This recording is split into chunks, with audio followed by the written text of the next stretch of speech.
Bonjour, j'espère que vous allez bien. Je veux vous lire le message du jour du 26, lundi 26 octobre 2020. Une nette séparation. Je ne te prie pas de les ôter du monde, mais de les préserver du mal. Jean 17, verset 15.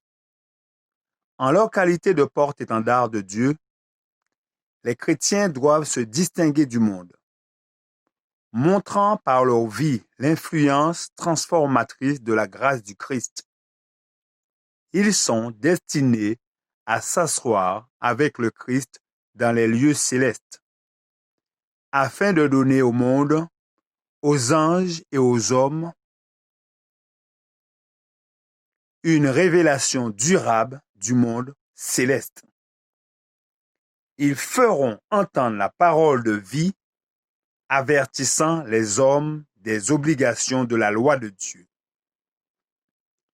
Dieu désire que ses serviteurs soient de niveau élevé, obéissant à des lois qui, étant l'expression de son caractère, sont infiniment supérieures à celles du monde. L'œuvre de Dieu est suprême. Elle exige la mise en œuvre de toutes les forces intellectuelles, de tous les dons spirituels qui doivent être consacrés au service de Dieu et de l'humanité. Elle demande des serviteurs participant à la nature divine. Ceux qui croient sincèrement en Jésus deviendront ses collaborateurs et présenteront au monde sans péché, comme à notre terre souillée, un caractère à la ressemblance divine. Leurs joies seront supérieures à celles que le monde donne. Dieu accordera la puissance du Saint-Esprit à tous ceux qui veulent coopérer avec lui au développement de leurs talents afin que de grandes responsabilités puissent leur être confiées. Les disciples du Christ s'efforceront, grâce à l'influence du Saint-Esprit, d'élever leur niveau moral du monde.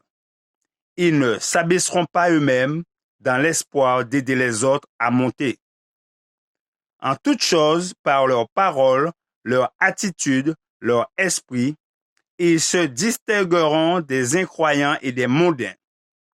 Et ces derniers seront frappés de voir les enfants de Dieu se séparer d'eux pour s'attacher à Dieu. Et Dieu, qui a élevé le Seigneur, nous élèvera aussi par sa puissance, qui est disposée à être ainsi élevée. Je vous remercie de votre attention. Que Dieu vous garde et vous bénisse. C'est là ma prière pour vous. C'était le message du jour du lundi 26 octobre 2020. À très bientôt si Dieu le veut.